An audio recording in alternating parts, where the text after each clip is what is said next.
Bien malin qui aurait pu prédire que cette antépénultième journée de championnat entre le BCM et Châlons serait décisive pour le maintien des Gravelinois dans l'élite du basket français. BCM Châlons, c'était the big match sur le plan de l'enjeu. Michel Gomez, le nouveau patron de l'équipe de France, ne s'était pas trompé. Plusieurs joueurs attiraient son attention. Il était venu juger sur pièce. Et c'est Châlons à l'intérieur qui ouvre le compteur. Thomas Dubiez, sur un 3 points plus à ballon volé, replace son équipe sur de bons rails. Stephen Brun, lui, emboîte le pas 8-2 en moins de 3 minutes. Toujours aussi adroit, 15 points à 100% en 10 minutes, Super Thomas est sur une autre planète. Le score s'envole 20-9. Greg Beugnot stoppe alors la punition en rappelant ses joueurs. Bonne pioche, 2 tirs longue portée replacent les Chalonnais dans le match. Plus que 5 points d'avance au terme du premier quart-temps. Le BCM ne dessert pas son étreinte sur le match en pénétration, en mi-distance à 6,25 m. Le registre du parfait basketteur est passé en revue. Châlons est au bord de la rupture. 36-22. Philippe Namiste choisit alors de faire souffler ses artilleurs. Les remplaçants n'étant pas à la hauteur, l'écart fondait rapidement, trop rapidement. Un 8-0 dans les niflettes et tout était à refaire. 37-33.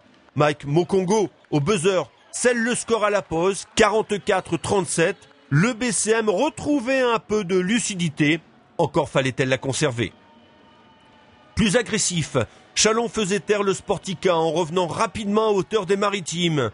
Vincent Greer et Super Thomas, toujours sur son petit nuage, tentaient de secouer le cocotier 53-48 à la 25e minute. Peine perdue, Châlons était toujours là. Inquiétant, d'autant plus que Rowan Barrett semblait avoir réglé la mire.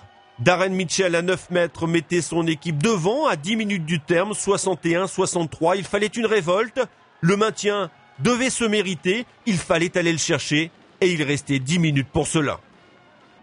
John Ford au rebond enfonçait le clou. Les Gravelinois ne trouvaient plus la cible. Dépassés dans tous les compartiments du jeu, les Gravelinois étaient à la rue. Ça ne pouvait pas se terminer comme ça. C'était pas possible, en tout cas. Ça sentait grave le roussi.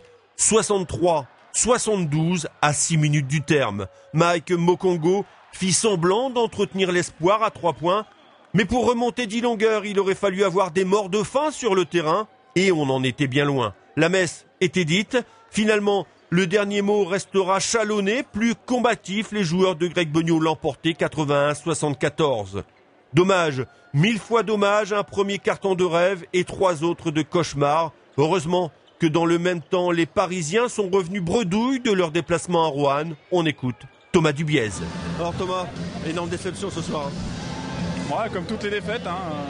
Une défaite à domicile, c'est toujours une déception. Voilà, on sait qu'il nous reste 2 matchs.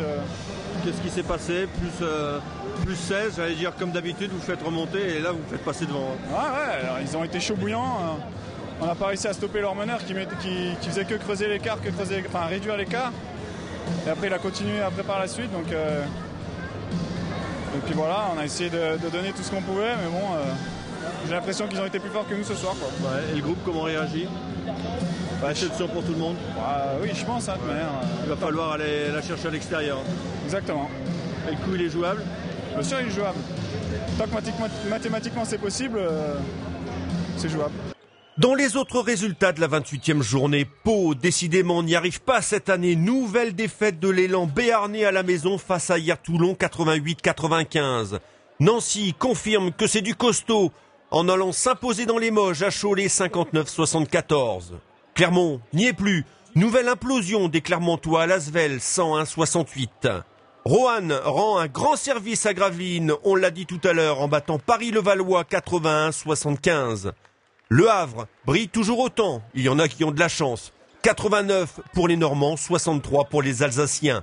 Dijon se rachète en allant battre Orléans chez lui 66-73. Et enfin Le Mans terminera, c'est sûr, premier de la phase régulière grâce à sa victoire devant Vichy 63-53. Au classement, pas de changement puisque tous les premiers ont gagné. En tête, on trouve Le Mans à 2 points, Nancy, Lasvel et Roanne. En bas de tableau, pas de changement non plus puisque tous les derniers ont perdu. Le BCM est 14e devant Paris qui compte un match à rejouer. Et le bonnet d'âne, il est toujours sur la tête des Clermontois.